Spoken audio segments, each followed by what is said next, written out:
ആ കണക്ക് consumer friendly അല്ല. ഒരു തരത്തിലും അത് ഒരു കൺസ്യൂമറിനും ആ കണക്ക് തൃപ്തികരമല്ല.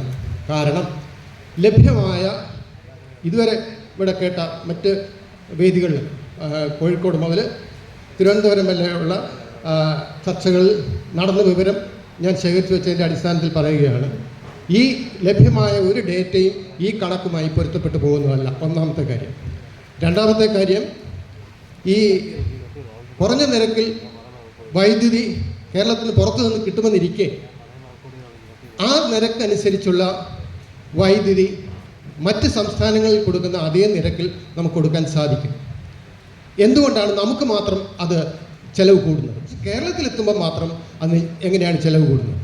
നമ്മൾ മനസ്സിലാക്കേണ്ട ഒരു കാര്യം, ഇന്ത്യയിലെ 2 സംസ്ഥാനങ്ങളിൽ ഡൽഹിയും പഞ്ചാബിലും സാധാരണക്കാരന് കറണ്ട് ചാർജ് കൊടുക്കുക വേണ്ട, സൗജന്യമാണ്, സാധാരണക്കാരനാണ്. അപ്പോൾ ഇവിടെ സാധാരണക്കാരില്ലേ?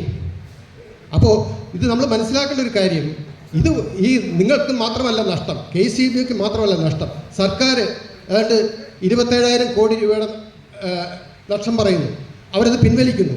ഇപ്പോൾ സർക്കാരിന് നിങ്ങളൊരു ബാധ്യതയാണ്, ജനങ്ങൾക്ക് നിങ്ങൾക്കൊരു ബാധ്യതയാണ്. പിന്നെ നിങ്ങൾ ആർക്കാണ് നേട്ടം ഉണ്ടാക്കുന്നത്? ഇത് അടച്ചു പൂട്ടുന്നതല്ലേ കൂടുതൽ ലാഭകരമായിട്ടുള്ളത്? എൻ്റെ റെഗുലേറ്ററി കമ്മീഷനോട് മുന്നിൽ വയ്ക്കാനുള്ള ഒരു ചോദ്യം ഇതാണ്. ഇത് ലാഭകരം അല്ല എങ്കിൽ ഇത് അടച്ചു പൂട്ടിക്കൂടെ? ആരാണ് ഈ നഷ്ടം സഹിക്കേണ്ടത്? അപ്പോൾ അതിന് ചെയ്യാവുന്നൊരു കാര്യം, ഏറ്റവും കുറഞ്ഞ നിരക്കിൽ കിട്ടാവുന്നിടത്തുനിന്ന് വൈദ്യുതി കിട്ടുമെന്നിരിക്കെ എന്തിനാണ് ഇങ്ങനെ ഒരു വിഭാഗത്തെ ഈ തീറ്റിപ്പോറ്റുന്ന ബാധ്യത ഇവിടുത്തെ ജനങ്ങളുടെ ചുമലിൽ വെച്ച് കൊടുക്കുന്നത്? എല്ലാവരും ശമ്പളം വാങ്ങിച്ച് ജോലി ചെയ്യുന്നുണ്ട് ഈ കേരളത്തിൽ. പക്ഷെ ഒരു വിഭാഗത്തിന് മാത്രം നിശ്ചിതമായ കണക്കുകളുടെ അടിസ്ഥാനത്തിൽ സാലറി ഫിക്സ് ചെയ്തോട്ടെ.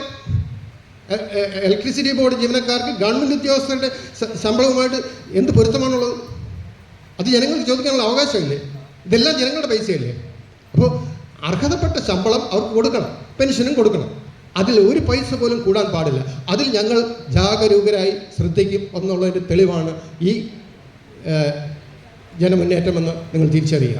അപ്പോൾ നമ്മെ സംബന്ധിച്ച് എല്ലാ തരത്തിലും ജനങ്ങൾ വഞ്ചിക്കപ്പെടുന്നു എന്നുള്ളൊരു തിരിച്ചറിവ് ഉള്ളത് കൊണ്ടാണ് ഇത്രയേറെ ആളുകൾ ഈ അദാലത്തിലൂടെ എത്തിച്ചേർന്നിട്ടുള്ളത്. ഇനി മേലിലും നിങ്ങൾ സൂക്ഷിച്ചിരിക്കുക.